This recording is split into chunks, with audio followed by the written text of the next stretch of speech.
Boa noite, juízo final de quinta-feira, como é habitual aqui na Sporting TV. Todos os dias os protagonistas da semana são sancionados por um convidado. O meu convidado de hoje é Eduardo Garcia. Muito boa noite, Eduardo, mais uma vez aqui presente no juízo final. Vamos hoje começar com um cartão amarelo que vai para o início de época e também para a arbitragem, é assim?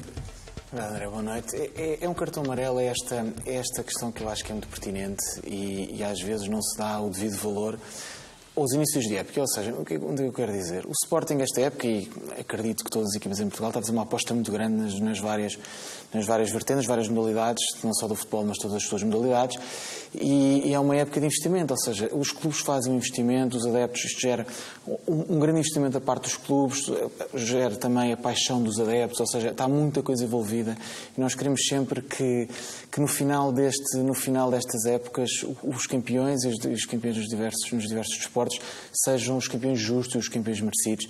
E acho que só no final das épocas é que as pessoas ligam muito e se discute muito a questão da arbitragem.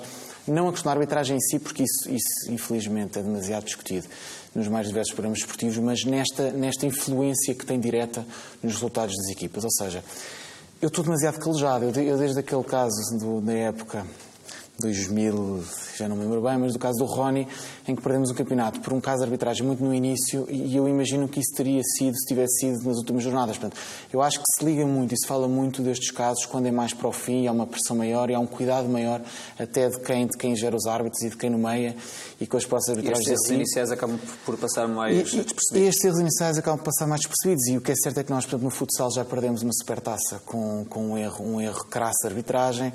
Já tivemos esta semana, e foi a partir disso que eu aqui faço esta ressalva, por exemplo, no hóquei. O hóquei, esta época em que o Sporting está a fazer um investimento muito grande e queremos ver se voltamos a ser campeões nacionais, passou-se um caso num jogo do nosso rival que eu pergunto o que é que teria sido se isto tivesse sido num desporto com mais visibilidade como o futebol. Ou seja, temos um lance em que a bola não se sabe se entra na linha de golo ou não e o árbitro manda repetir. Portanto, isto não faz o mínimo sentido.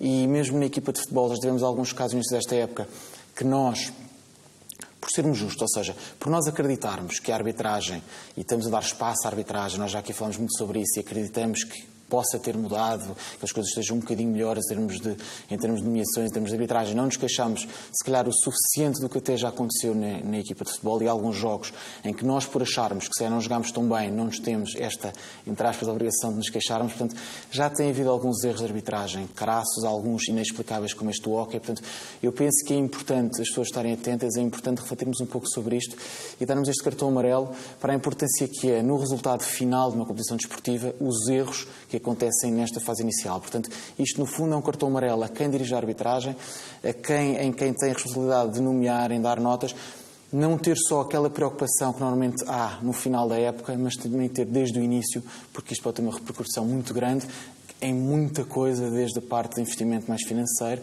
paixão dos adeptos e, consequentemente, no resultado final das mais diversas modalidades. Cartão verde, o primeiro da noite, vai para a semana desportiva positiva para diversas equipas do Sporting que alcançaram bons resultados. É com sorriso que eu dou este cartão, porque isto é o Sporting, isto é o que é natural no Sporting, isto é o que nós finalmente podemos dizer que é o que se passa cada vez mais. E podemos dar, eu gostava muito deste cartão verde, fossem os 5 cartões verdes, só para falar deste meu domingo, entre aspas, vai ser quinta-feira, o nosso domingo desportivo, a nossa reflexão sobre o que foi um fim de semana fantástico a nível das mais diversos desportos do Sporting Clube Portugal, em que ganhou, e ganhou muito bem, praticamente sem golos sofridos, em muitas das modalidades. Eu aqui peço já desculpa de antemão, não vou poder falar de todas, mas vou falar de algumas que têm mais relevância no panorama do adepto. Ganhámos 3-0 ao Arouca, foi um regresso às vitórias, um regresso muito positivo, a equipa jogou muito bom futebol, a equipa voltou a ser um pouco o que era no início da época, é este Sporting que nós acreditamos muito, é um Sporting com muita qualidade. Eu continuo a dizer, mesmo naquela fase menos positiva, nós todos acreditamos e aqui dissemos que o Sporting tem um grande plantel, tem o melhor treinador em Portugal e tem uma estrutura consolidada de 4 anos, portanto nós acreditamos muito no que está a ser feito e acreditamos que os resultados vão aparecer. Notas muito importantes para mim deste jogo, mais uma vez, mais de 40 mil pessoas Em Alvalade, isto é um dado factual fantástico, são 13, 14 jogos, já não sei, já perdi a conta da quantidade de jogos em que os adeptos, quando numa altura que se queria fazer passar uma mensagem, que os adeptos estavam longe da equipa, eram 8 da noite, 8 e um quarto da noite, num domingo, e mais uma vez os adeptos em peso a apoiar a equipa, num ambiente fantástico, desde os relotes durante o jogo até ao final do jogo, portanto muito positivo e demonstrativo do quanto os adeptos estão com a equipa, do quanto os adeptos acreditam e continuam a apoiar. E é uma iniciativa à equipa porque percebe que num momento menos positivo os adeptos foram capazes de perceber que as coisas iam melhorar e demonstraram confiança na equipa. Sem dúvida, os adeptos identificam-se e acreditam isso. Maior prova houvesse, é um domingo à noite, 8 e um quarto da noite, e é que dizer que o Sporting é um clube que todos os jogos tem muitos adeptos de fora de Lisboa. Portanto, eu costumo dizer isto, para mim é muito fácil, que mora a 2 minutos do estádio, muito mais difícil é para quem vive a 50, 100, 300 km do estádio e faz questão de estar presente e faz questão de apoiar o Sporting. 2 notas também adicionais, o regresso de Adrian, não podia deixar de fazer este regresso, do nosso capitão. Não é o Adrian como jogador, claro que faz falta, é um grande jogador, agora eu aqui senti muita falta do fantástico Adrian como capitão, como ligação de equipa adeptos, equipa treinador, portanto foi muito bom ver o Adrian voltar em força na equipa, e também queria fazer uma ressalva ao Bas Dost, porque é um jogador que tem um comportamento com a equipa muito bom. É fantástico ver como Bas Dost festeja os golos, a alegria contagiante de quem parece que está a marcar um golo na final da Liga dos Campeões é muito importante. Ou seja, um jogador que vem de uma grande equipa alemã, um jogador que vem com um estatuto, entre aspas, de estrela e que demonstra positivamente o que é envergar a camisola do Sporting e a sua atitude do primeiro ao último minuto. Portanto, mostra uma grande ambição e é bom termos passado de Slimani para um jogador como Bas Dost. O futebol feminino. O futebol feminino, mais uma vez, merece aqui o nosso aplauso. 3 jogos, 3 vitórias. No caso 10-0 no caso das séniores, 9-0 no caso das júniores e 14 no caso aliás, 14, penso eu, no caso das juvenis. Portanto, e eu aqui, quem não viu, aconselho vivamente a irem ver os resumos que estão por essa internet fora, porque são grandes golos, grandes jogadas. É um prazer ver estas equipas femininas a jogar futebol. E acho que merecem o nosso apoio, merecem cada vez mais pessoas na Academia de Alcochete e merecem tudo o que neste momento está a acontecer. Pontos também que gostava de comentar. Eu, quando vi os resultados e percebi que o Sporting estava a construir uma grande equipa de futebol feminino, questionei porque há tão poucas jogadoras na Seleção Nacional. E a minha ignorância tive que me ir informar e tive que tentar perceber. E, pelos vistos, não sou o único que questiona sobre isso. Aliás, o treinador da equipa contra quem nós jogamos no futebol sénior feminino, do CAC, questionou também a Solange Carvalhas como é que é possível não estar convocada na seleção. A própria Joana Marchão ou a Rita Fontemanha, que era convocada para a seleção, deixou de ser. Portanto, há aqui alguns casos que me fazem pensar serem meras coincidências, mas depois lembro-me do futebol sénior, lembro-me no caso de João Moutinho, que passa, curiosamente, de não convocado para um Mundial para ir para um rival nosso ser convocado a seguir. Lembro-me do caso dos nossos William Carvalho, Adriano Silva e João Mário, do que foi para serem convocados para a Seleção Nacional, para serem depois titulares. Parece que demoram muito tempo, os nossos jogadores têm que fazer mais e têm que fazer muito para lá chegarem. Neste aspecto específico não há assim tantas diferenças do futebol sénior masculino para o futebol sénior feminino. E é aqui onde eu penso e questiono o que é que se passará para isto acontecer, porque o próprio Gelson precisou quase mais de uma época para ser convocado, e agora temos o caso mais flagrante e unânime, que é o Ruben Semedo. Como é que é possível neste momento ser convocado para a seleção? E ainda até para um caso mais particular, aliás, este é graça, porque vi numa notícia no Jornal Espanhol, a melhor jogadora de pádel nacional também não é convocada do Sporting na convocação da seleção. Portanto, isto são algumas coisas que eu quero acreditar que vai mudar e quero acreditar que sejam meras coincidências. O futsal, mais uma vez vitórias, 4-0 e 3-0 no masculino e feminino, grandes vitórias. A equipa de futsal, que nós temos uma grande esperança, futebol sénior, que consolida a sua hegemonia no futebol nacional e que este ano temos uma esperança muito grande que possa fazer um grande resultado também a nível europeu, e o futebol feminino, no caso o futsal feminino, que possa também ganhar o seu campeonato. Mais um ponto para terminar, ao hóquei. O hóquei, e fiquei muito contente que o pavilhão do hóquei estivesse completamente cheio. É fantástico ver esta equipa, uma grande vitória no jogo europeu, uma grande vitória ontem, gostei muito de ver ontem o também jogo num horário e num dia em que, teoricamente, não seria expectável estar assim tanta gente a ver aqui. Mas os sportinguistas identificam-se e gostam muito, e finalmente temos uma equipa de hóquei que sempre nos preso para as equipas dos anos anteriores, mas esta é uma equipa com outra qualidade, é outra equipa com outros pergaminhos e que pode esta sim poder ser campeã nacional. E é fantástico ver um jogo de alta rotação, como dizia o comentador, o rolo compressor que foi a equipa ao longo do jogo e a forma como recuperavam a bola. Portanto, é muito positivo esta raça, este querer. E para terminar, podia falar do polo aquático, também do do ping-pong, onde também ganhámos, ténis de mesa, mas queria fazer aqui uma ressalva de algo que me agradou e muito em todas estas vertentes que eu vi. O meu aplauso a todas as pessoas, todos os atletas do Sporting que fazem os reflexos intervinos no final do jogo. Tenho estado atento e tenho gostado muito da forma como eles se identificam, a ambição, o querer e a forma como têm falado aos jornalistas.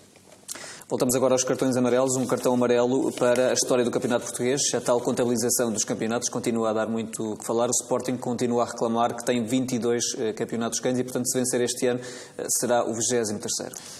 Eu vou voltar a falar deste tema porque nós não somos uns maluquinhos e nós não estamos aqui agora a querer na Secretaria de repente querer mais 4 campeonatos, que é o rótulo que nos estão a querer passar. Fazendo um resumo mais uma vez rápido e quase que cansa termos de estar constantemente a falar disto. Entre 1921 e 1938 havia o Campeonato de Portugal. A partir de 1934 havia também a Liga Experimental. É assim, eu gosto de perceber o porquê disto ter acontecido e do porquê deste campeonato. E havia a ideia de mudar, ser um campeonato nacional, então fez um campeonato, essa tal Liga Experimental, durante 4 anos para perceber se havia viabilidade económica e de estrutura para termos um campeonato a nível nacional. Nós tínhamos o campeonato nacional, o tal onde o Sporting ganhou os tais 4 títulos, que era um campeonato a nível nacional, era um campeonato que tinha todas as associações de futebol distrital a participar e era um campeonato que fechava a época e era o campeonato que era considerado o campeão nacional na altura. Não haja dúvidas disso. E nós, para vermos isso, nós temos que perceber o que é que era dito na altura. Ou seja, temos que ver o que é que os jornais da altura diziam. Desde o Ecodesportos, o Ecosports, o Diário de Lisboa. Todos eles designavam o campeão do Campeonato de Portugal como o campeão nacional. Não há margem para dúvidas das pessoas, ou seja, dos documentos que nós temos da altura em relação a isto. Nós podemos também falar com as pessoas que já eram vivas nessa altura e têm a mesma opinião. Portanto, não é algo que nós estejamos aqui porque nos apetece ter mais quatro campeonatos. Portanto, isto é importante as pessoas perceberem o que acontecia e podemos ir mais longe. Nós podemos ir a um documento oficial da Federação Portuguesa de Futebol e era este documento que eu gostava que os historiadores agora do futebol nos dizem, quase de uma forma de gozo, em relação a esta nossa reivindicação, que nos explicassem como é que um documento oficial da Federação Portuguesa de Futebol, comemorativo das bodas de diamante, ou seja, o primeiro centenário do futebol português, tinha frases como o Campeonato da Liga nunca substituiu os campeonatos de Portugal, foram aceitos como uma experiência e eram em plano de alternação da prova principal. Portanto, isto é importante e é isto que eu quero que me expliquem. Como é que um documento da Federação Portuguesa de Futebol tem frases como estas em relação ao que era o campeonato, os campeonatos da altura, portanto, o que é que foram aqueles testes. Portanto, era isto que eu gostava que me explicassem e não explicaram, porque o que nos estão a querer colar é um rótulo de revisionismo. Mas eu lhe pergunto, o revisionismo foi em 2005, então em 2005 não houve revisionismo. No pós-1940 não houve revisionismo, porque aí estes documentos já questionam, esta nossa dúvida já vem nessa altura. E eu recordo aqui que, em termos de revisionismo, o Sporting Clube de Portugal honra muito da sua história, das suas datas, e nunca teve que, em Assembleia Geral, definir uma data da sua fundação. Muito bem, vamos agora para os cartões vermelhos. Um cartão vermelho para a comunicação social e o Eduardo faz uma pergunta que é: a comunicação social respeita-nos, imagina o Sporting, é isso? E isto, eu faço esta pergunta porque desde há muitos anos para cá que parece que não, e eu acho que se perguntarmos a 100 sportinguistas, se calhar 99 vão dizer que não, e nós temos que questionar o porquê. E isto não é uma questão do futebol, isto não é uma questão apenas do Sporting, é uma questão transversal. Nós vemos este problema no mundo do espetáculo, vemos este problema no mundo da política, vemos este problema em várias vertentes da nossa sociedade, em que há uma questão de para onde é que está a caminhar o nosso jornalismo, para onde é que está a caminhar a comunicação social, e não é por acaso, cada vez mais, os jornais, as tiragens são menores e temos aquela informação mais livre, aquela informação mais direta neste momento da internet, com um crescimento imenso. Nós podemos ver que nós temos que pensar o que é que se passa, o que é que acontece. E nós vemos que, neste momento, a informação do desporto em Portugal caminha para um paradigma de tendencionismo. Nós temos 2 tipos de informação. Nós temos a informação mais parcial, que são aqueles programas que nós agora temos por todo o lado nos canais portugueses, e depois temos a informação dita imparcial. E nós vemos que uma caminha para a outra. Nós temos os temas que se discutem de um lado são os mesmos que se discutem no outro. Nós temos hoje em dia, e isso é muito interessante, as redes sociais são muito interessantes nisto. nós temos que ver, por exemplo, na comunicação social em Portugal, quem contrata. E nós, se calhar, se vemos quem contrata, se formos perceber quem é Nuno Farinha, quem é Otávio Ribeiro, quem é José Eduardo Muniz, quem é José Manuel Delgado, se calhar percebemos algumas das discussões que nós pomos. O porquê dos jornalistas serem tão tendenciosos, serem tão dúbios nas suas informações, tão dúbios na informação que querem passar. E isso é por demais evidente em dualidade de critérios. Nós temos, por exemplo, nós não podemos ter, em alguns clubes, uma informação que é passada, uma notícia que passa, e no momento exatamente a seguir temos o seu desmentir, portanto, quase ao mesmo tempo. Portanto, isto vem a partir do quê? Esta é a minha introdução. Nós tivemos no jogo com o Aroca vários casos, vamos falar mais lá para a frente, mas foi muito importante para falarmos de alguns destes temas. E o nosso diretor de comunicação, Nuno Saraiva, está a ser vítima, na minha opinião pessoal, de calúnia e de um ataque que eu acho que é lamentável. E nós podemos ver até, e voltando um bocadinho atrás, por exemplo, um jornal como o Expresso, que todos nós aprendemos a respeitar. Nós vimos a peça que fez de Bad Boys, What You Gonna Do, em relação ao presidente Bruno Carvalho e ao que se passou com o Aroca. Portanto, isto é um jornal jornalista que nós estamos habituados habituados a ler, até acreditar no que vão dizer e que não ser tendencioso. E depois vemos temos esta questão de sem perceber o porquê desta forma de fazer jornalismo, o porquê num jornal como o Expresso, fazer uma notícia como esta com a cara de Bruno Carvalho e um leão quase em fúria a passar uma mensagem. Nós aqui, em particular, o diretor da Comissão, Nuno Saraiva, foi vítima de uma má criação do jornalista.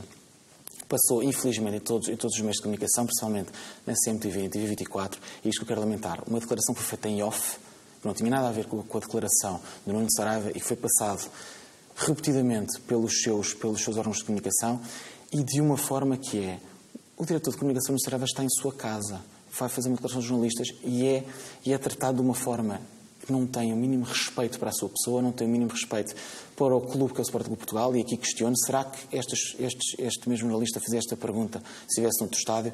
Eu acredito que não. Portanto, acredito que isto é uma tendência que, infelizmente, neste momento está a passar no jornalismo em Portugal, e é uma falta de respeito perante o nosso diretor de comunicação e em geral, perante o Sporting Clube de Portugal. Estamos a falar de imagens, portanto, essas imagens que foram captadas em off de Nuno Saraiva, que, por norma, os órgãos de comunicação social, portanto, respeitam e não transmitem esse tipo de imagens. Neste caso específico, estas imagens foram passadas em sinal aberto, portanto, foram passadas por alguns órgãos de comunicação social em específico. Qual é que terá sido o objetivo que poderá ter estado por trás disso, sendo que este não é o comportamento habitual dos órgãos de comunicação social, que não passam declarações de quem quer que seja, sobretudo de um diretor de comunicação de um clube como o Sporting, declarações em off? André, a questão é exatamente essa. Ninguém aqui, quem nos está a ouvir em casa, tem alguma dúvida do que se passará em off entre diretores de comunicação e jornalistas. Não é? Ninguém tem mais pequena dúvida das conversas que, se nós pudéssemos ouvir, como é que ficaríamos abismados. A questão aqui é exatamente essa. É que quem defende acerrimamente o Sporting Clube de Portugal, normalmente vai ser atacado. E esse aqui é que é o problema. Isto já aconteceu com o presidente Bruno Carvalho, já aconteceu com o Otávio Machado, já aconteceu com o Augusto Inácio. Isto acontece invariavelmente com quem vem publicamente defender o Sporting Clube de Portugal. E, normalmente, quem tem que defender tem que atacar outros. Agora, atacar defendendo a honra e defendendo e denunciando o que eu há pouco também agora aqui fiz, que são as incongruências e as dualidades de critério que normalmente existem. Portanto, neste momento, o diretor de comunicação, Nuno Saraiva, é vítima de algo que está a acontecer, porque é muito fácil nós atacarmos, é muito fácil nós dizermos que não fale tanto, é muito fácil nós dizermos não responda, é muito fácil nós dizermos para não estar quieto e para não descer ao nível, segundo algumas pessoas dizem. Agora, isto quando nos atacam a nossa honra, quando nos atacam o nosso caráter, e aqui, quando falo de nós, e falo o nosso, falo não só do caráter pessoal, mas falo também do Sporting, que está aqui a representar e a defender o Sporting Clube de Portugal. Portanto, é difícil. Portanto, alguém tem de nos defender e eu sou da opinião, quando nos atacam, nós temos que nos defender. Portanto, o que se passou aqui simplesmente foi pegar num caso isolado, num caso que normalmente não, nunca acontece noutros casos semelhantes, e aproveitou-se uma declaração de uma má criação do jornalista para empolar contra a suposta resposta de quem está em casa do diretor de comunicação. O Eduardo pegou aqui em dois exemplos específicos, foi essa manchete, esse título do Expresso e também agora este caso envolvendo Nuno Saraiva. A propósito de quê? Isto poderá, tal como na sequência do que eu lhe perguntei, poderá estar aqui a ser construída uma narrativa de uma certa diabolização de alguns protagonistas do Sporting, a propósito dessa manchete, por exemplo, do Expresso, e também destas declarações, destas imagens de Nuno Saraiva, a propósito do que se se passou no jogo com o Arouca? Não há mais pequena dúvida que a mensagem a passar é denegrir a pessoa e o diretor de comunicação Nuno Saraiva, como eu disse há pouco, e já aconteceu com outros elementos do Sporting Clube de Portugal, de forma a que, e vamos falar agora a seguir no próximo cartão vermelho, toda a situação de Arouca e tentar descredibilizar esta pessoa, neste caso Nuno Saraiva, para declarações dele futuras. Portanto, isto é muito simples.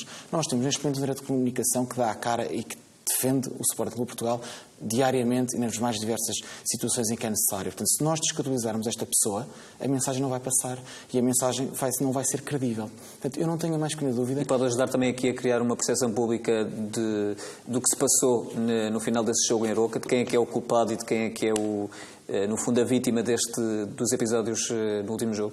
É evidente, portanto, já não se falou tanto do que se passou a seguir, e falou-se mais do caráter e do que é o diretor de comunicação Nuno Saraiva. Portanto, aqui o importante é descredibilizar a pessoa para depois já não conseguir passar a mensagem como é evidente a realidade dos factos. Portanto, é isto que me preocupa e é isto que eu, como adepto do Sporting e eu, como sportinguista, tenho que perceber. Quem está à frente do Sporting Clube de Portugal e quem defende o Sporting Clube de Portugal, por mim, quem dá a cara, e eu vejo, e perdoa-se a expressão à descarada, alguém a tentar denegrir a imagem dessa pessoa de forma a que a mensagem, e a mensagem aqui é em defesa do Sporting Clube de Portugal, não seja passada e mais. E o que se viu nos programas e nos pós-programas e nas pós-notícias foi que não se discutiu o que se passou realmente, ou discutiu-se, mas vamos falar que não foi bem exatamente o que aconteceu, e discutiu-se mais a pessoa Nuno Saraiva e não a denúncia que Nuno Saraiva vai fazendo constantemente, tanto de situações que se passam com os nossos rivais diretos, como situações que se passam com o futebol em geral e que são muito importantes para o Sporting Clube de Portugal. Portanto, é isto que me preocupa, é perceber que há quem tente descredibilizar a pessoa, e neste caso o nosso diretor de comunicação, para que a mensagem de defesa do Sporting não passe. Vamos fechar este juízo final com Donald Trump. O Eduardo dá aqui um último cartão vermelho ao paradigma trumpiano. O que é o paradigma trumpiano? É assim, eu nem vou aqui discutir a questão política de Donald Trump e ter ganho as eleições, mas a questão eu achei interessante e é aqui tentar perceber como é que Donald Trump ganha as eleições e como é que eu acho que neste momento se está a passar a mensagem de propaganda e de informação da informação em Portugal. Donald Trump, e é interessante para quem não viu, se forem ver, Donald Trump ganha na maioria dos Estados Unidos, mas se formos ver, e é interessante ver isso, e o site da CNN tem isso, se formos ver Estado a Estado é muito interessante ver o que se passou. Donald Trump ganha na esmagadora maioria do território, mas perde sempre nas cidades. E mesmo no Texas, se formos ver, mesmo no Texas e nos outros Estados, é sempre San Antonio, Austin, Houston, Dallas, ou seja, em todos estes estados, grandes metrópoles, Hillary Clinton, mesmo nesses estados mais conservadores, Hillary Clinton teve mais votos. E aqui o que eu quero dizer com isto? Todos os estados, à partida, onde as pessoas estão mais informadas, onde a informação é mais difícil de passar para propagandistas como Donald Trump. O nível de instrução também é melhor. E eu, de conversas que vou tendo com as pessoas e das conversas que vou tendo na minha vida de dia a dia, eu vejo que há uma grande ignorância, e aqui não é uma crítica que eu faço, as pessoas podem pura e simplesmente não ter interesse, a não ter tempo. Há uma grande ignorância no que ao desporto neste momento em Portugal e nestes jogos de bastidores em particular diz respeito. Portanto, é muito fácil passar uma mensagem, ou seja, é muito fácil quem fala mais alto, quem grita nos programas, quem não deixa falar, quem se contradiz constantemente, quem tenta passar uma mensagem de forma a manipular a informação, é muito fácil essa mensagem passar para as pessoas. E isto é um problema, porque aqui é a crítica que eu faço. Eu percebo que as pessoas não tenham interesse em ler algumas coisas, as pessoas fazem mais confusão, é que então estão atentos a estes programas têm audiências de centenas de milhares de pessoas, portanto é um problema nós vermos como é que estes Donald Trumps da informação em Portugal conseguem passar com tanta facilidade e com tanta mentira e com tantas meias-verdades a mensagem que querem. E isto fazendo este ponto de partida para mais uma vez o caso do Arouca, porque eu acho que o jogo com o Arouca em Alvalade foi fantástico para nós percebermos este lado do jornalismo e este lado também desta mensagem que são estes programas desportivos em Portugal. E assim, fazendo um resumo do que já foi dito e redito muitas vezes, assim, o Presidente do Arouca e o filho do Presidente do Arouca têm um histórico de condenações e de casos até com o Sporting B, com o Manuel Fernandes já o quiseram bater. Portanto, era evidente o histórico e tentar perceber facilmente o que é que eles vieram fazer a Alvalade e qual é que era o seu objetivo. E, no meu entender, isto é muito fácil, é um alerta que eu faço e é um grande medo que eu tenho, até aqui digo ao Presidente Bruno Carvalho, do que se vai passar no futuro. Eu não tenho mais que na dúvida que em ano em que o Sporting quer ser campeão nacional, em ano que há eleições, vamos ter mais Carlos Pereiras, como estivemos já nessa época, e vamos ter mais casos destes do Arouca. E isto aliado ao que se passa a seguir na informação. Ou seja, nós tivemos horas e horas a passarmos informação que o caso tinha sido ao pé dos balneários do Arouca, no sentido da zona mista, do caso e falava-se, e eu acho isto é quase lamentável, um pivô de um programa de comunicação não saber isto, a dar-se o exemplo do Presidente Bruno Carvalho, que também já tinha sido acusado de algo semelhante.